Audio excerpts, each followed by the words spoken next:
TDS ਵਿੱਚ ਅਗਲੀ ਗੱਲ ਜਿਹੜੀ ਸੀ ਉਹ ਆਇਰਨ ਤੇ ਵੀਡੀਓ ਸੀ। ਆਇਰਨ ਦੀ ਕੀ ਖਸੂਸੀਅਤ ਹੁੰਦੀ, ਆਇਰਨ ਕਿਸ ਵਾਸਤੇ ਕਿ ਫਾਇਦੇਮੰਦ ਹੈ ਕਿ ਬੈਕਟੀਰੀਆ ਹੈ। ਆਇਰਨ ਦਾ ਪਤਾ ਕਿਸ ਤਰ੍ਹਾਂ ਲੱਗਦਾ TDS ਦੇ ਵਿੱਚ। ਆਇਰਨ ਬੇਸਿਕਲੀ ਕਿ ਪਾਣੀ 'ਚ ਮੌਜੂਦ ਹੁੰਦਾ ਹੈ ਔਰ ਇਹਨੂੰ ਆਕਸੀਜਨ ਮਿਲਣ ਨਾਲ ਆਪਣੀ ਰੰਗਤ ਤਬਦੀਲ ਕਰਦਾ ਹੈ। ਇਹਦੇ ਵਿੱਚ ਯਾਨੀ ਕਿ ਹਲਕੀ ਪੀਲਾ ਕਲਰ ਜਾਂ ਹਲਕਾ ਲਾਲ ਮਾਇਆ ਕਲਰ ਦੇ ਵਿੱਚ ਪਾਣੀ ਦੀ ਜ਼ਰਾਤ ਵੀ ਨਜ਼ਰ ਆਉਣ ਜਿਵੇਂ ਆਕਸੀਜਨ ਨੂੰ ਮਿਲ ਸੀ। ਉਹਦੇ ਨੁਕਸਾਨ ਕੀ ਹਨ?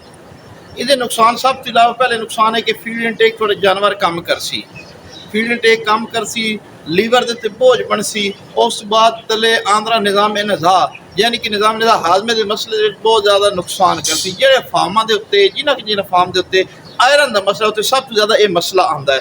ਔਰ ਇਹਦਾ ਹੱਲ ਜਿਹੜਾ ਹੈ ਨਾ, ਇਹਦਾ ਹੱਲ ਦੋ ਤਿੰਨ ਕਿਸਮ ਦੇ ਹੱਲ ਹਨ, ਦੋ ਤਿੰਨ ਕਿਸਮ ਦੇ ਤਰੀਕੇਕਾਰ ਹਨ। ਐਰੋ ਪਲਾਂਟ ਵੀ ਤੁਸੀਂ ਲਾ ਸਕਦੇ ਹੋ, ਹੋਰ ਵੀ ਦੇਸੀ ਕੁਲੀਆਂ ਤੁਸੀਂ ਰੇਤ ਦੇ ਟੈਂਕੀ ਬਣਾ ਕੇ ਉਹਦੇ 'ਚ ਪਾਣੀ ਗੁਜ਼ਾਰ ਕੇ ਆਇਰਨ ਦੀ ਮਿਕਦਾਰ ਕੰਮ ਕੀਤੀ ਜਾ ਸਕਦੀ ਹੈ। ਠੀਕ ਹੈ, ਇਹਦੇ ਕਾਫੀ ਸਾਰੇ ਫਾਇਦੇ ਨੇ, ਕਾਫੀ ਸਾਰੀਆਂ ਵਜੂਹਾਤ ਨੇ ਇਹਦੇ ਨਾਲ ਕੰਮ ਕਰਨ ਦੇ ਤਰੀਕੇਕਾਰ ਹਨ।